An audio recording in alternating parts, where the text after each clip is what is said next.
लग्नाचे दागिने म्हणजे श्रीमंत पेशवाई दागिने, नाशिकचे सुप्रसिद्ध सराफ मयूर अलंकार सराफ।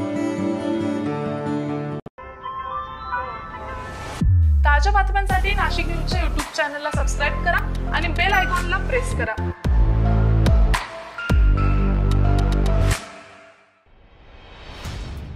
नाशिक शहरातीलच जुन्या नाशिकमधील कुंभारवाडा येथे मंगळवारी म्हणजेच 20 फेब्रुवारी रोजी मध्यरात्री 3 वाजेच्या सुमारास 6 दुचाकी आणि एक टेम्पो पेटवल्याच्या घटनेनंतर सातत्याने शहरात अशा घटनांमुळे शहरवासियांनी पोलीस प्रशासनाविरोधात तीव्र संताप व्यक्त केला।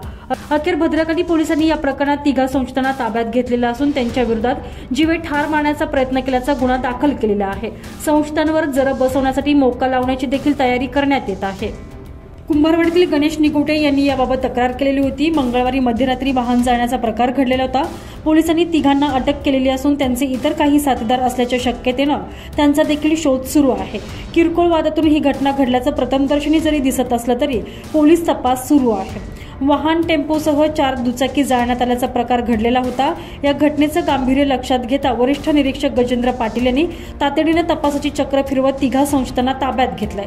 त्यांचे आणखीन काही साथीदार असण्याची शक्यता असल्यानं त्यांचा शोध सुरू आहे। संशयितांनी संबंधितांचे आर्थिक नुकसान करण्याबरोबरच वाहनांना आग लावून तेथील रहिवाशांची घरे पेटवण्याचा आणि त्यातून रहिवाशांना जीवे मारण्याचा प्रयत्न केल्याचं स्पष्ट होत आहे।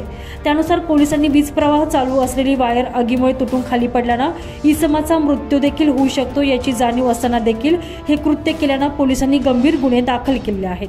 मोक्कांवर देखील कारवाई करणार असून या प्रकरणातील तिघांना ताब्यात घेण्यात आलेला आहे। तक्रारीनुसार मंगळवारी मध्यरात्री वाहन जाण्याचा प्रकार घडला। पोलिसांनी तिघांना अटक केली असून त्यांचे इतर काही साथीदार असल्याच्या शक्यतेनं शोध देखील सुरू आहे।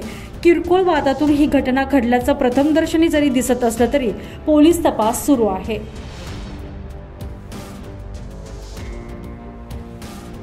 संजय परमार, नाशिक न्यूज, नाशिक।